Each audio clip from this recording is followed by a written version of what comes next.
Hello, everyone, and welcome. Today on the podcast, Zero from Ronin House will be joining us. Ronin is an empathy-driven design and innovation house led by and built for the next generation. To learn more about what they do, enjoy the conversation.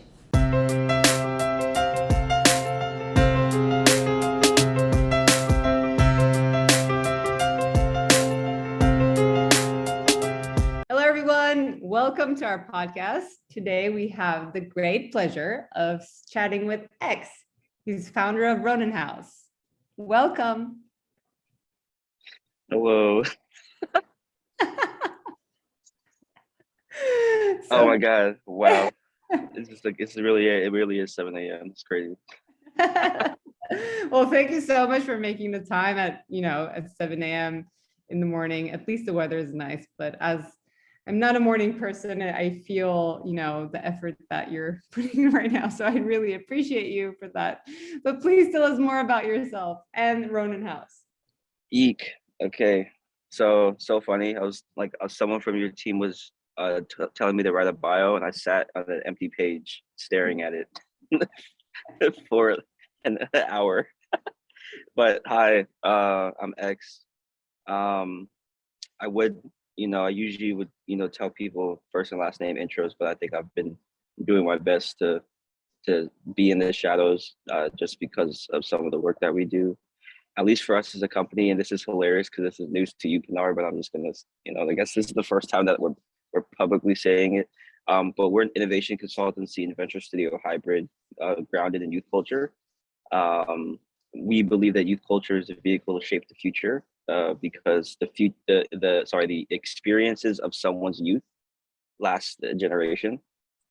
So this idea of like the future is now, this idea of like, creating for people's lived experiences, especially with me being Gen Z, it's definitely not something that we like thought of just one day, woke up, was like, I'm going to be a venture studio, but it was something that we ended up on, especially like we were chatting before, of course, like the start of just realizing that there's a bunch of stuff that we know, but this is like, how do you succinctly say that? So this is like our one-liner. Is probably subject to change at some point again, but like at least for right now, that's just kind of what we are and what we do. So open that up for me, shall you? Like, yes, youth culture. What do you mean by that? Because I feel like when I hear the industry today, it's a lot of like, we're trying to figure out how to appeal to Gen Z, but it's way more than that, right? And I feel like industries, their efforts are always like a little reactive. Like now we're appealing to like millennials. So what do millennials want? Okay, let's do some research on Gen Z. What do Gen Z want? But it's very, here's the customer today. How do we serve them? And let's move on.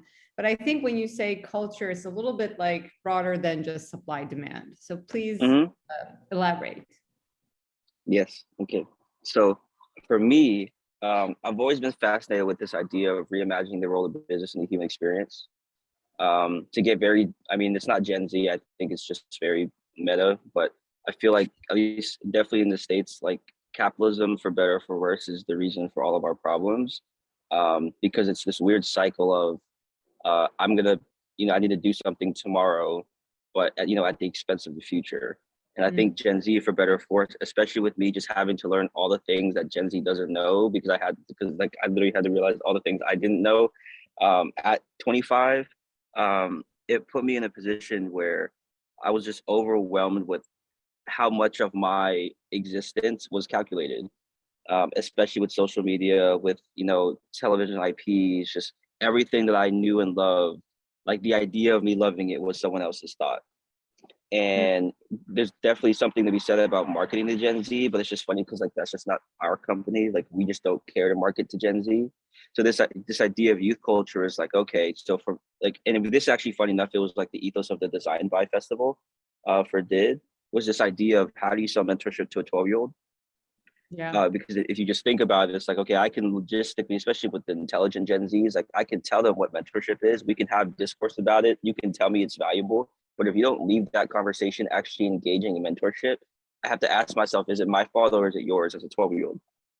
And a lot of the times with these kids, because they don't know what they don't know, but they don't have enough clarity to actually take action on it, right? There's a difference between believing and knowing something. So with youth culture, it's a duality statement. It's like no one's ever gonna believe that I'm a better innovation consultant than like an IDEO or the traditional innovation consultancies. So I have to use the word youth culture in a way where people will come to me for young people things, even though most of the work that we do has nothing to do with Gen Z. And what youth culture is, youth culture is a bunch of stuff. Like it's just as much, trying to design for someone's youth experience. So trying to solve the problem right now within Gen Z and Gen Alpha, but it's a way to create space for generations. So I can actually touch on, so I'll give you an example. Like I just had this conversation yesterday with an influencer, which is hilarious. But we were talking about this idea of like being influential versus being an influencer. And the influencer, just something that everyone I feel like could, grasp. Like Willow Smith is an influencer, but Travis Barker is influential because Travis Barker is not only Gen X's youth culture, i.e. Blink-182. You then have Mod Sun and MGK, older MGK is Millennials youth culture. And then you have Willow Smith, which is Gen Z and Gen Alpha's youth culture. But it's interesting because Travis Barker is fundamentally more influential because his sphere of influence is three-dimensional versus Willow Smith's where it's very one-dimensional. Willow Smith's influence is literally just her Gen Z audience, than her peers. Travis Barker owns a label who single-handedly pretty much brought punk back, and he also revived Avril Lavigne's career, right? But if we think about that, it's like if I want to tell a brand, how do you design a world where young people feel, like they have agency within the decisions that you make as a business, not dictatorship? It's just really interesting dynamic where it's like you still as an older person who just knows things, you have to create the parameters around someone to be able to contribute without giving them dictatorship. Because at the end of the day, I think my biggest struggle with brands is that they give kids too much dictatorship when kids don't know anything. And it's not that kids don't know anything, but they only know what they can Google. And a lot of the times you get this really weird feeling that I can out Google someone, which is a skill, by the way. I think so. Should go with the resume, really. No, I think it should. Yeah. I really do think it should, because like you'd be surprised how many people don't know how to use Google. But as an advertiser, right? Like when or like with your advertising, just knowing like the power of Google, and like Google becomes an echo chamber because it weaponizes whatever you're looking for. It's still this reality of like, Gen Z is only going to react to the world that they're in. So there's this interesting insight just working within brand and also within agencies is that not only can a lot of the Gen Z agencies really just segment themselves only into marketing to Gen Z, that the problem in itself, it's something that's so systemic, which is kind of like what we're doing. Well, it's not kind of, it is what we're doing. Well, the problem is actually rooted in the dynamics of capitalism. And it's not the system itself. There's something to be said about the people who implement the system for sure. But what it actually is, it's how we make money as a country. And trying to solve like the systemic diversity problem, like that's more of what we care about versus marketing to Gen Z. So you're gonna always have the brand who's like, I'm trying to reach Gen Z, but I have yet to find someone who can really behind closed doors tell me that they've cracked it. Every agency I've talked to is trying to figure it out. Every brand I've talked to is trying to figure it out. And the reason why they can't reach Gen Z is because that's not how you not only does Gen Z not know how to reach themselves, but then you can't one-dimensionally market to a Gen Z. Gen Z can't even tell you why they use Snapchat. Like, why is Snapchat still $1 billion company? Well, Snapchat's $1 billion company because it's engraved into the way that we move as young people, but they don't actually market to us, right? So there's these realities of like how humanized and how a part technology is within our human experience, where like that's how you market the Gen Z is you literally give them space to contribute. You control the parameters of how they contribute, but you don't market to them because at the end of the day, like for better or for worse, they are gonna search things out. And as long as we are aware as the people who are designing a world around them, just as much as how all of my interests were calculated, the decisions that they make, the environments that these kids are in, really it's commercialization strategy, just being mindful with how can we reimagine how businesses and brands show up in people's lives like we're watching it happen right now, where it's interesting watching people like trying to figure out how to become more human, but they use all these like really interesting like terminologies, but it really is just like, how do you just be more human? Yeah, and I mean, it's exciting for me to see like there's an interest towards a more authentic shift, right? Because like I think, you know, when like for baby boomers, it was like, let's put out these like very aspirational ads and brainwash people thinking this is what they need, right? And then Right. it didn't necessarily change, but it was like really like one stream, like through like video or magazine ads or like video, like TV. And there were these like major storylines and trends that, you know, they were trying to pull the generation into. And then millennials maybe started to question that a little bit, but we also didn't get to really like question in depth. So a lot of brands got away with a little bit like, let's call it greenwashing, diversity washing, whatever we want to say, right? So small efforts, small marketing efforts for like tricking a generation that's saying like, oh yeah, we're doing like what you're questioning. We're also thinking about that. But I think like Gen Z and onwards, there is real expectation around like authenticity, but also because like you guys, I mean, I feel like you're born into like Google, like Snapchat, what you're talking about, like that's like in your DNA, right? That's natural to you. You don't have to adopt the technology. You already grew up with the technology. And so I think like it's interesting when brands think of some of these like tools as a marketing vessel, it's kind of, you know, to your point, like you're saying, we don't even know why we're like using it. It's in your like day to day. And so how much of that is like, how is that perceived by a generation? Because I feel like if I turn on TV, I can expect ads and therefore I can prep myself for like, okay, like they're going to try to like sell these stuff to me, right? So I have an expectation of that medium. And then, you know, when I first started using Instagram, there were no ads and there was like organic content, and now it's all ads. And I'm able to differentiate that. And therefore it affects my usage because I saw like pre-ads. But then like now we're at a time where we can be like bombarded through everyone and everywhere, right? And now like people are in place, and so-called like, to your point, influencers, right, are a big part of like marketing efforts. So there's like a huge question mark on, okay, wait, what is ad? What is authentic? What is like really what I'm interested in? Or what is this like, is this like part of an algorithm? How does that affect mental health? First of all, is like one of my like bigger questions, because like there is no like the separation between what's organic and what's not, I think is getting more and more blurred. At least that's my experience, because I saw like pre and after. But Gen Z being born into it, how does that affect a culture in terms of how they even look at brands or consumption, or just like their own mental health, questioning what is real or what's not real? If that makes sense. It's a very loaded question, but I hope that that resonated a bit. Oh no, it definitely resonated. There's just a lot to talk about. Oh my God, wow. So I mean, it's a lot, right? Because it goes back to the dynamics of capitalism. Like technology, like we still haven't fully defined a healthy line between how technology, like what's the role of technology in the human experience. Yeah. And I think because of that, like Gen Z, like unfortunately, like was the test bed, because we're the first generation where we grew up completely with technology. While millennials, like you still had to deal with dial up. Exactly. Or like I didn't have like Google search. Like I had like, when I was little, like it was maybe Yahoo. I was using Yahoo, and I didn't get like all my answers in like one search. I still used like books and libraries. Encyclopedias. Yeah.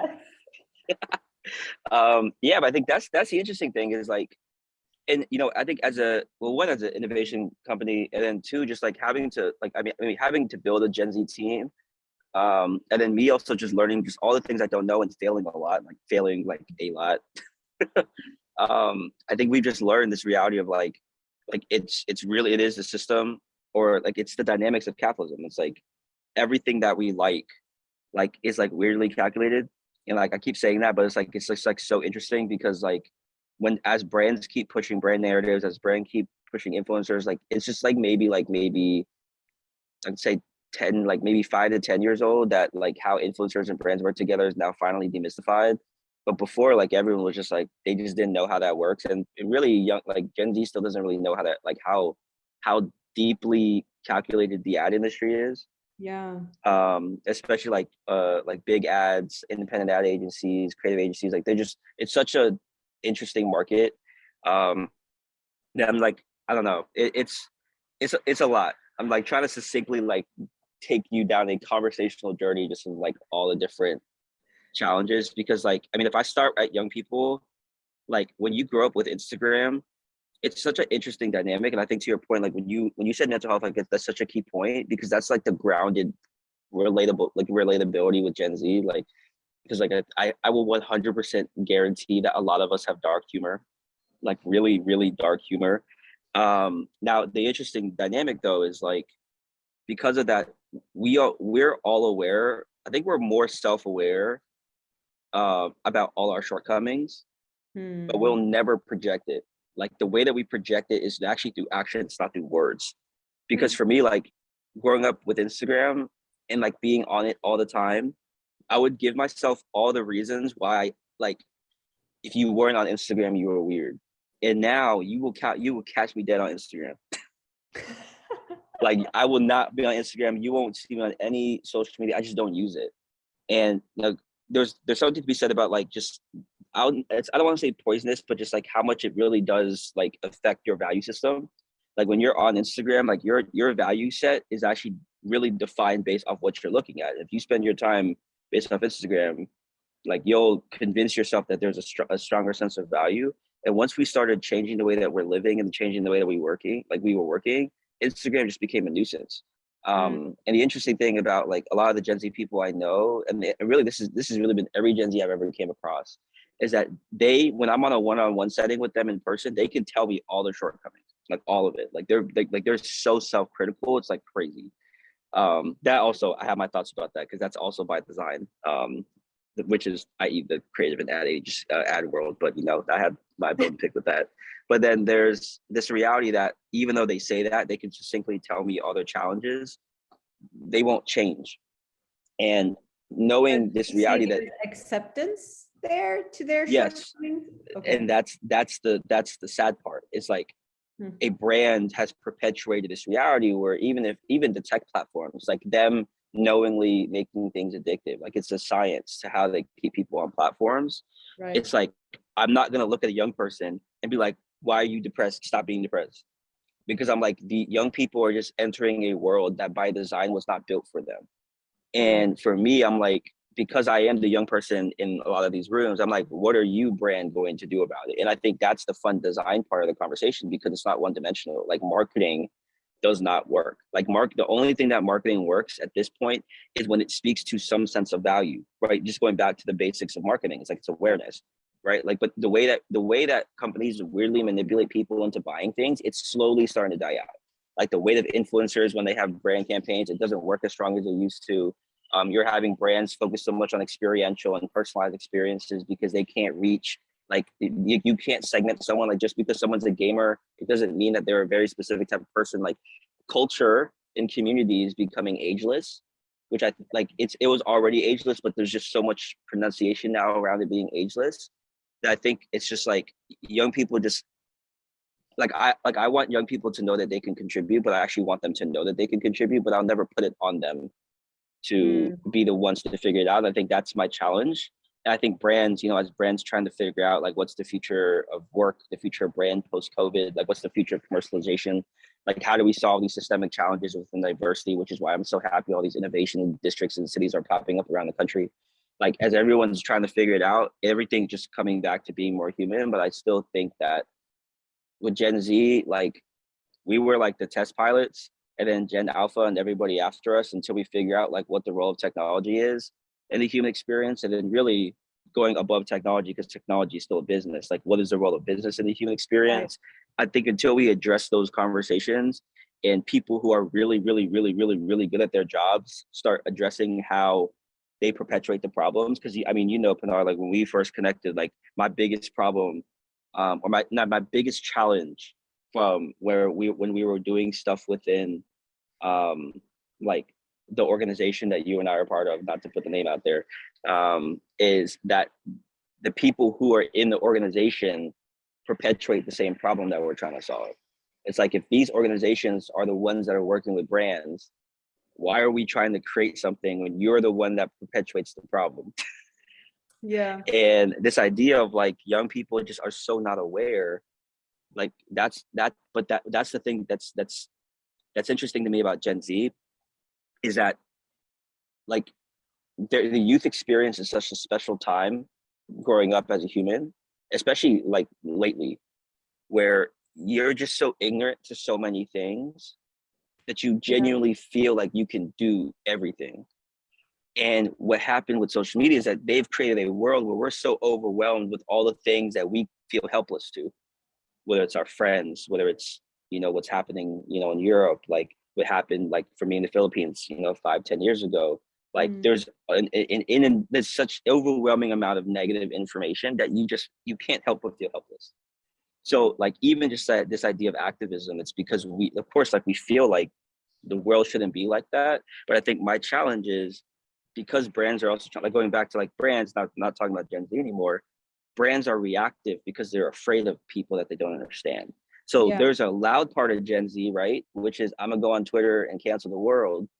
But everybody knows that if Gen Z actually knew what it actually took to drive a brand forward, like what Gen Z doesn't understand, this is maybe a call out that I'll get, like really need Gen Z to really understand, is that when we as a collective generation force a company to move, we force a company to move out of fear. We don't force them to move out of understanding. And every time someone has ever done something out of fear, we just keep getting on them for messing up, but we don't take a step back, because a lot of Gen Z also has compartmentalized empathy. And also when I'm speaking on Gen Z, I'm speaking on like literally like not only what I have seen working with Gen Zs for the past 6 years, but also what I had to unlearn being Gen Z. That like being like this compartmentalized empathy, it's like we want to change the world, but we'll be selective with who we give grace to. Like it's a problem. And it's like that cycle of like brands giving like dictatorship, not agency, to young people actually not knowing all the things they need to know to actually say or to give like, really useful advice.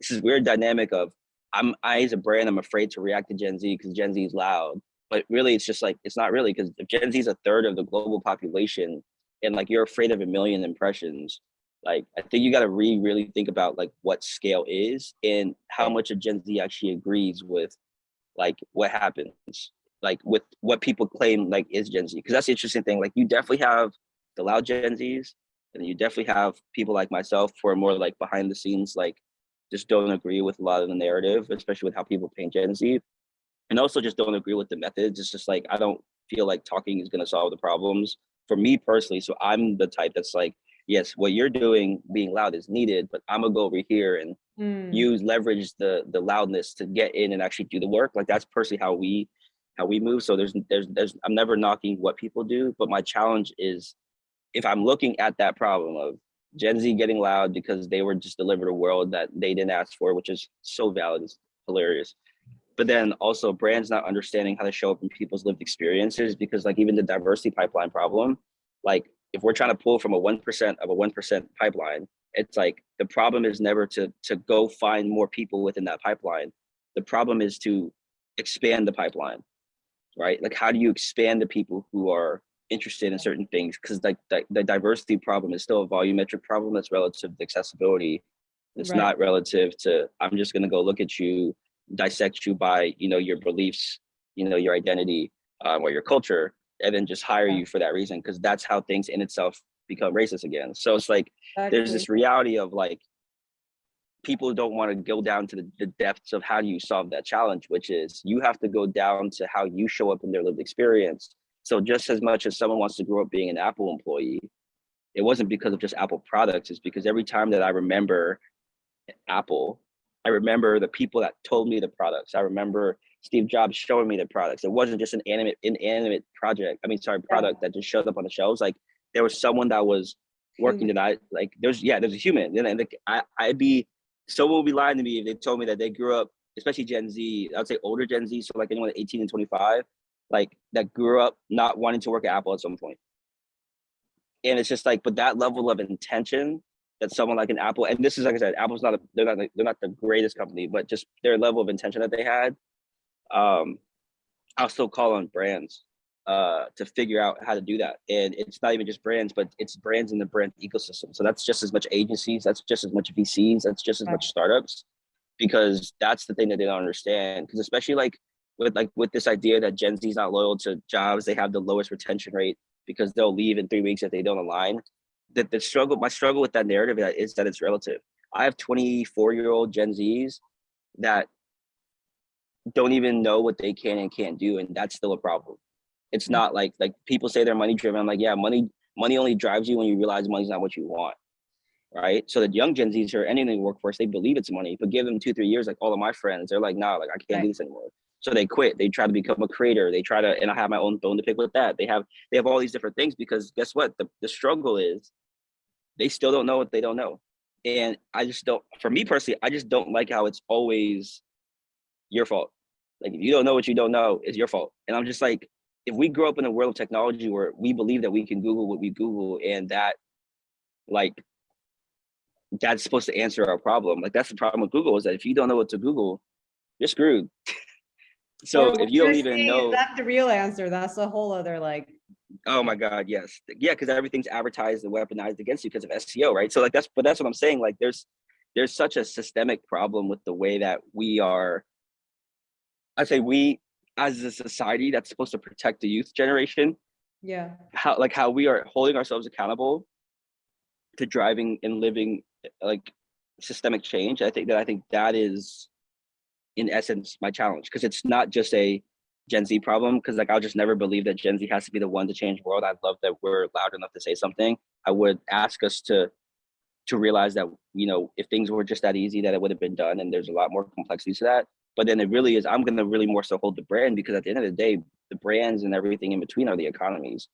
And if as a consumer, the only thing I'm looking at and experiencing are forward-facing brands, whether you're a tech platform, you're a consumer platform, or you're, you know, trying to get me to work for you, just like I have my own thoughts about that, then that's the problem you have to solve, is like, how do you just make sure a young person with as much information that they have, how do you make sure that they have information more so about the way that they can design a life for themselves, more so than they can be a consumer?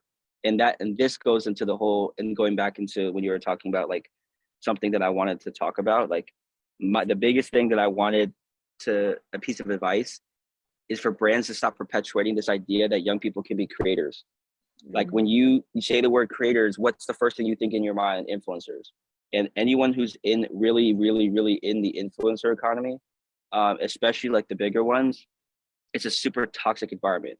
It's the worst environment for someone who's 12 years old to 18 years old to live in, like to live through that trauma at a young age, to live through people backstabbing you, to live through fame, to live through all that stuff, to live through this idea that you have to walk on eggshells, and, you know, creating this dynamic where as you get bigger, you become less attached to your audience because you're more afraid of what they'll say or do if they realize that there's tea on you or there's all this other stuff. And when I look at that problem, I'll never look at an influencer and blame the influencer. I'm gonna blame the brand, because the brands are creating the parameters around what is and what is not possible. And my biggest ask for brands, and really any company period, is reimagine the narrative around creator to contribution. Because what you can do is that when you're trying to get a young person to contribute, it's abiding by this idea of agency versus dictatorship. When you're contributing to something, you are still in essence creating, but you're creating within parameters. I've seen too many entrepreneurs from lower socioeconomic areas, from the DC, Maryland area, feel like they have to be an entrepreneur in order to create freedom for themselves. And I think that narrative is so toxic, because not only does it create zero-sum mentality within a local community, and I've watched it happen, but it also creates this weird survivalist mentality. And it's also just not possible. Like, there's no true infrastructure on how to build business. If VCs still haven't figured out how to successfully pump out unicorns, then no one actually knows how to successfully build business, because all these things are so inhuman. It's just very interesting, times are changing, whatever. So my biggest thing is, whether it's brands, whether it's VCs, whether it's agencies, everyone, I would love for everyone to understand, like, how would you have to change the dynamics of your brand Mm. and just brand strategy? How do you have to change the dynamics of your commercialization strategy? How do you have to change, even as an agency, how do we change the way that we work? Right? It's just so we can be more mindful around not only creating a narrative, but creating a space where Right. young people have enough time, because that's the biggest thing that I've been trying to get people to understand is like, you have to give a young person enough time so they have this idea and they can know that I can contribute versus I want to create, because contribution is a actual sustainable path, because that's what the working force, that's like what the working force is. It's all about contribution. But this idea of being a creator, being independent, it doesn't work, because there's like what 20,000 plus kids and people on TikTok that have like million plus followers. And it's like I've seen the beauty of the TikToks of like just random people, like older, younger, have profiles that just never would have been heard, and I absolutely love that. But I've also seen the bad part of TikTok, which is people are just so desperate to be famous or desperate to get their hit that brands perpetuate that narrative because they don't want to solve the systemic problems or do more beyond here's a brand deal or I need an influencer. And I don't think it's, like I said, I'm not putting it on anyone because I don't think a brand is made up of a lot of people, you know, so I'm not going to dehumanize a brand. It's a complex system. I mean, yeah, obviously. Yes, right. So that's why it's like, because it's like the answer is so clear. That's why I'm asking Gen Z, but I'm also asking brands. Like the answer is clear. Like, yes, it should be this simple, but that's at least not only why we exist, but that's why it just hasn't been solved yet, because it is such a true systemic problem that you have to have relationships influence at every conceivable level, because like the more that you yell, the less seriously people take you. Yeah. Because they know that if you are trying to solve the problem, you would be in a very similar room as they are. And that journey of like, I'm going to just relentlessly try and solve the problem, that's what I found was the best journey for us. Because if my brand strategy was based off communication, I don't think we would have been here.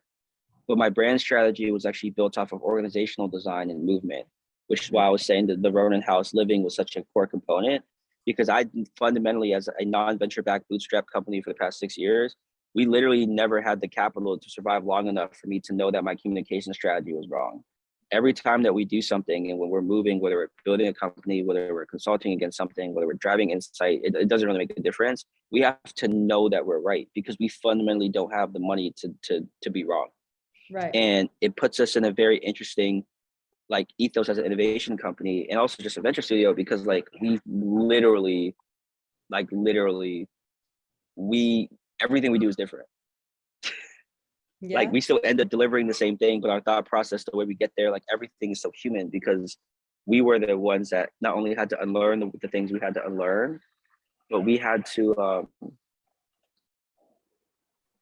just figure it out. And you know, yeah, I mean, honestly, like that's it. We had to figure it out. But yeah, I mean, to Gen Z, I said my piece, and then brands, I feel like I've said my piece, but like those are the two biggest things for sure, because that cycle can be broken, but it's not easy, because it's like not every Gen Z has the capacity to feel empathy beyond themselves, and that's not. I'm never going to put it on them to do that. I would ask them to, but I would never put it on them to do that. But I would more so call the brands, because the brands are the ones that are creating, like they're literally designing the world that people are entering into. And if we don't actually take a step back and think about that, then we're always going to, we're looking at Gen Z's like, why are you like this? And I'm like, dude, this is what you wanted, right? Yeah. It's like you wanted 1 billion monthly like users, like this is literally what you wanted. So I'm like, We're why are products you of a systemic problem. Yeah. Yes. Wow. I mean, there's so much to unpack there, but I want to highlight a few things that really like stuck with me and like just like highlight our like conversation too. So number one, I loved when you say like make space for youth. And I think to me, like also as a mom of a Gen Alpha person who's 3.5 now, who thinks Alexa is a real person, by the way. I really think like, you know, I feel like we had the luxury of being kids, right? Just because we had lack of exposure really, and living in our own ignorant bliss and being our perfect selves until we started seeing like benchmarks or other things like over time. Whereas like in Gen Z and onwards, you come into the world and no wonder like there's great awareness around like shortcomings and everything, because like you're just suddenly comparing yourself to millions of people. And you never have your like bubble, like, because when we're kids, we're in our own minds and we live in our bubble, but your bubble is burst like as soon as you're like in the world. 22, And yeah, yeah. that like, I mean, no wonder like there is depression or like anger that also like comes out as a little bit like the cancel culture, like being loud, right? Because you are like pressured, even like when you're like out and when you need that space, you don't have the luxury to like have your own space. So I think like what you highlighted there, not only like if we go deeper into that, I think, not giving that space to kids, like I would argue actually that's exploiting children, right? Like from corporations, and that should maybe be looked at as a more ethical, as an ethical concern.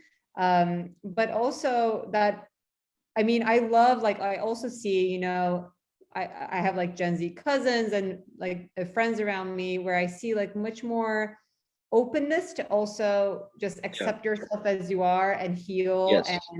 And like therapy is totally fine and okay, whereas like prior generations it was like a no, like what is mental health, like things like that. So I see like silver linings, but I also see the pressure and stress that brings to a generation.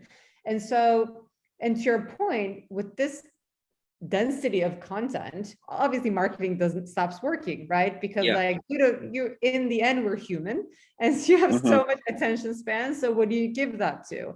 And so to your point, then really the way you need to think about maybe marketing or brand positioning, you just have to reflect at yourself and change the way you are for you to really appeal to next generations, right? Because if you start thinking about how you employ, if you start thinking about like revising your, I don't know, like principles or your mission of the company, that is much more impactful and goes much more of a longer way than just like pushing out ads. But for that to happen too, what you said, like, I think brands up until today have been so consumer centric. I think they just have to be human centric. And the more human they are, the more they would actually resonate with generations. And that seems to be a more like sustainable solution. So that's my like synthesis and highlights of the conversation. I don't know if that reflected that. I hope I did justice. Oh, no, well, I think that's the interesting thing, where it's like being human is like, if that's what you took from the conversation, lit. I'm down. Because like at the end of the day, like everything is such a two-way street. Like I'm sure that I said a lot more. I know I said a lot more. I don't know if any of it was relevant. Oh yeah, for sure. I'm so sorry. But I think it's like that was so valuable. I'm just trying to share like last nuggets. Oh no, like I think everything that you said, I feel like is important. And I feel like this is one of those things, even for me, just like to, dang, I said that, it's crazy. Like just like literally just listen to it, be like, wow, it's wild. And just like be able to listen to that, because such a good point, because like we were just talking about this. I think Amazon literally on their mission statement have like, we're like consumer obsessed or consumer driven. I'm like, and that didn't like sit well with me. And now like talking to you today, I'm like, well, that's like the core problem. You're not even saying like human centric, you're saying consumer centric. So that already means data, numbers, like it's very inhuman, right? Like the entire business model around that is very inhuman. So like to your point, going back to the core values and really like reframing or questioning the mission, the vision, the corporate principles and all of that, instead of just thinking about like, what language should we use when we're talking to Gen Z? Right? Like that's all like very superficial. And to your point, when you talked about like, when we're loud, they act out of fear. That's not sustainable, right? Or they don't do anything because they're fearful. So, and that's not productive or innovative either. So how do you really push, like shift paradigms and change from the core? And I think that really goes to very human values and really how a business model is framed to begin with.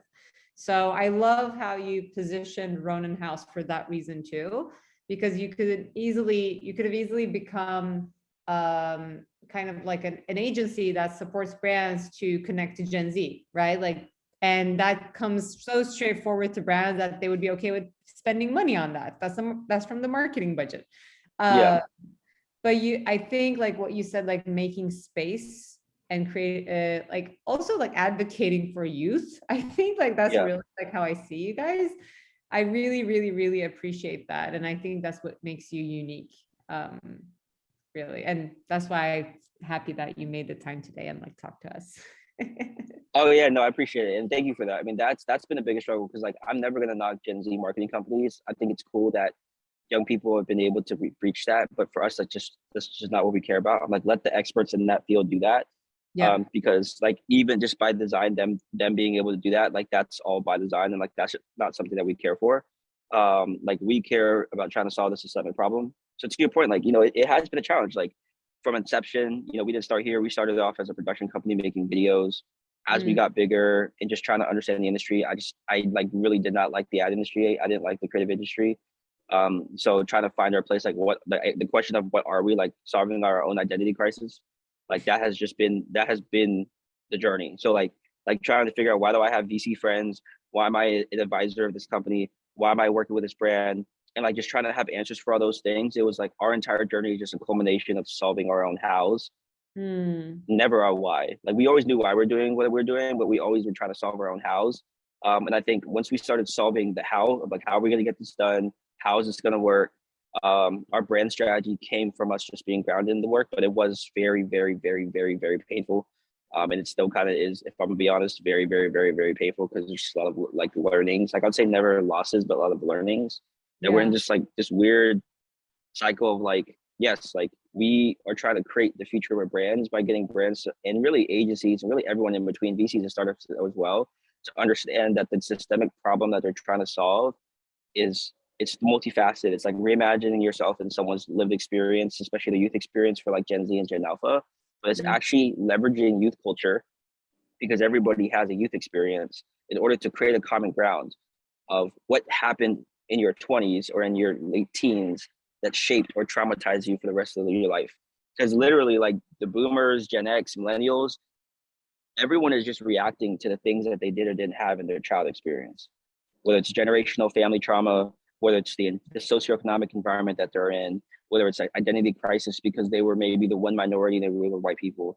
Like there's literally just so much dynamics that I'm like, that's what we're trying to pull on. It's like, how do we leverage youth culture? How do we leverage, I mean, to your point when you're saying being human, like this is actually weirdly enough, my problem with like, every time I've heard someone say they do human-centered design, it's human-centered design relative to capitalists and consumerism. It's never actually like literally like, do you actually understand the framework of what it means to be human in a westernized society? Like actually, like, can you tell me all the different variables that play into someone, of like how human can you get? And that's just from a consumer side. But then on the other side is like, are you really human-centered to even understand that the strategy that you create as a human-centered design company also has to bypass bureaucratic metrics within the organization? So it's like, can you build a strategy that had a roadmap attached to it, so that the tractor that happens to be the chairman of the board, you get him on board versus trying to fight him like this. And that just the level of like not understanding of how bureaucracy is always just a part of like corporations, and like how you have to create innovation and brand strategies and really any strategy, design strategy around bureaucracy. Like it's the same thing. It's not human centered, because it's like, yeah, like your idea for your consumers, I'm sure is very human centered. But if you're not being human to the person that's going to say yes or no, then it's like, it's never going to happen. And I found like literally fundamentally that has always been the challenge. It's like, I'm either not human to my customer to actually understand their human experience, which has nothing to do with capitalism. And then I also am not aware, or I don't care to play the bureaucratic game of how do I get someone who doesn't understand to understand. And I think when people start just at scale humanizing everything, that's how we've been able to like, I mean, just because we don't know everything, but we figure out the stuff that we figured out was because of that. Just like, how human can we actually get? Like, can we actually reimagine everything? And we're just like, screw it, I guess so. We gonna figure it out until someone says no. I love that. I think that's it. I mean, you did sprinkle in advice throughout the talk, so I really appreciate that. But this is also like a great like way to like end it too, because you're just saying like, we're just going to keep at it. There's really no shortcut, really, especially when you're trying to make progress or, Right. really address problems in the world. Right. It's just like keeping at it, really. And I really appreciate you for that. I think it's like, I always find our conversations very refreshing and very authentic too. And I could only hope that, Ronin House becomes influential for other like youth or other like agencies or companies to take on a similar approach. So Yes, and I will, of course, like if things start popping off, yeah. But I think the interesting thing about us is like, and this is what something I love about the way that we move, and this is like how it's not exposing Gen Z, but this is like, and you'll see it after this interview goes live. Um, is this reality of like because you can't find anything on us, everyone just thinks we're full of it. It's so funny because I know I actually love that because it shows just how much we rely on what we see, but what we see doesn't actually mean that that's what we know. or what we And for did, right? exactly, because I'm like, for me, I'm like, I love when people just because they can't find anything, or like our website is just like super dead. Like there's like literally like you just can't find anything on us except maybe a couple logos. But the only way to know what we do is for you to know one of us or to know people that we know. And when we found out that the people who are actually making the world move and shake move like that, I was so naturally gravitated towards that because if I'm going to design a better world for this generation and the next, using everyone's lived experiences, I can't be a part of the world in the way that it moves. And for me, like I love the fact that we just like we're not public, like we're not forward facing. And like when people try and say that we don't do what we do, I'm like, I get excited about that because I'm like, I have so much things not to educate you, but to show you. Like I'll show you everything that we failed on, I'll show everything that we've done and that we're doing. Just so people just know that like you should always believe what you see and hear. Should actually like because and also another thing too, just like as long as when people start grounding themselves in the work, I think the last thing I'll say is that the greatest thing I ever learned from this entire journey is that if we're trying to solve the same problems, we end up in the same rooms. And it's never about me being right. It's about me being relentless about going through a journey fast enough to where if you have the same problem as me, you're going to end up at the same place. And that reality, I think, has been true because at least with trying to change the world, like I used to be the one that used to put it on everybody else to change the world, and I just kind of got tired of the world not changing, and then me being overwhelmed with the reality that the world's not changing. And I just asked myself one day, I was like, if not me, then who? And then once that kind of set, I was like, screw it, I have nothing else better to do. I guess I'm just gonna, so I'm just gonna try this out and see what happens. But yeah, and I appreciate you, of course, like always creating the space. I know you're crazy busy, so I appreciate you so for fitting me on the schedule. And no worries on the time. I had a client. We had a meeting at 3:30 a.m. because she's in Switzerland. Yeah, she was in Switzerland. It was like the funniest thing. She's like, "Oh my god, why is it dark?" I was like, "Oh, it's only 3:30." She's like, "What?" I was like, "Well, I don't know what you want me to do. You're really busy." So I'm like, "It's okay. I'm fine." Oh no. But but yes, thank you so much for creating the space. I haven't done one of these in a while, so it was Thank you. cool. And thank you for like making an appearance while also being invisible. So I think next time you should like come on with like a costume like Sia or Dashma, like no face. I think that would be amazing. And people like it will also show that it doesn't matter who you are, what you look like, right? Like it's about like what we want to change and do the work really. Yes. But thanks for like sharing and being open about your like experience too. I think that's why I love talking to you always. It's always very like real and organic. So I really appreciate that. And this was such a treat. Thank you. Oh no, thank you. And yes, hopefully I don't keep saying wild things. And that is this week's episode of What's Wrong with the Podcast. To make sure you never miss an episode, subscribe to our show on Apple Podcasts, Spotify, or any other podcasting platform. You can also subscribe to our YouTube channel. Links can be found in the episode description, and you can also find them on our website, podcast.what'swrongwith.xyz. If you found value in the show, we would appreciate if you could rate us and leave a review, or you can simply tell your friends about us. For more details on our guests, follow us on Instagram and Twitter. Don't forget to join us next week. Thank you for listening.